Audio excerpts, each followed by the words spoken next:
And so the police officers have really committed themselves, especially during the past year, to really educating themselves about what trafficking looks like in Clinton so they can therefore educate the community as well. Again, this will be coming up April 2nd from 6:30 till 8 p.m. It's going to be at the Unitarian Universalist Fellowship of Clinton, located at 309 30th Avenue North. Now, Marsha, you said it's the second annual. So how did last year go, and what made you bring it back for this year? So last year went really well. Last year, I think we actually talked about this. We did a screening of a film called Push Out, which talks about how practices within public schools that target a particular demographic of girls ends up pushing these girls into activities that are less than pleasant, including human trafficking. And Officer Winter and DC Jim Blower came and they talked that time as well.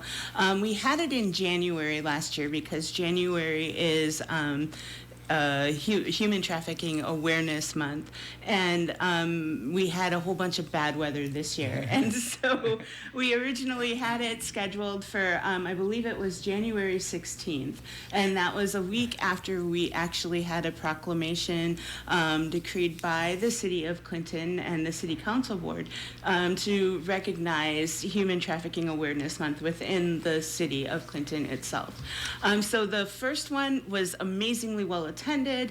There were probably 35 to 40 people there, lots of good questions. We were hoping for the same kind of turnout this year. We had gotten some positive media attention, and then it was so cold and icy that the community college closed its doors and basically all of Clinton shut down, and we weren't able to make it happen in January. So again, it'll be coming up April 2nd. That'll be next Tuesday, again at 309 30th Avenue North from 6:30 till 8 p.m. So people can just show up for this? They sure can. It's as many people as we can squeeze into the fellowship as possible. So seats, standing room only. However, as long as it's not a fire hazard, you are welcome there. And appreciate you coming in. We got another minute or two. So you said there were some good questions brought up last year. If you could maybe just give us an example of what a question might be. So one of the questions that was asked was, does the type of activity in schools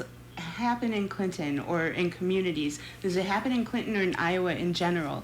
And one of the examples that we used as far as Push Out is concerned was the Piper Lewis case, right? She was a girl who struggled in school, and her mom kicked her out of her house, and she ended up going and sleeping in the hallway of an apartment building in Des Moines, and a guy told her, oh, you can come and stay in my apartment. And at first he was using her for nefarious purposes, and then in order to settle debts that he had with other people, he started pushing her around as well.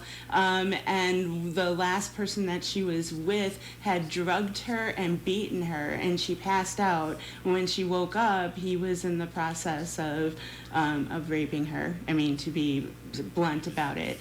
And she stabbed him to death. And she ended up getting charged with murder, despite all of these wicked circumstances that led to her basically committing an act of self-defense. And then not only was she committed of murder, was she charged and convicted? That's the word, of murder.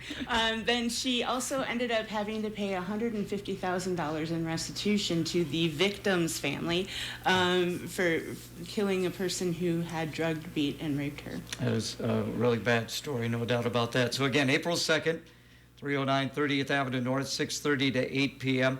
If people would like to find out more information, website, social media, how can they do that? Yeah, so, you always Google the Franciscan Peace Center, and you will come to our website, and we usually have all of our events laid out there as well.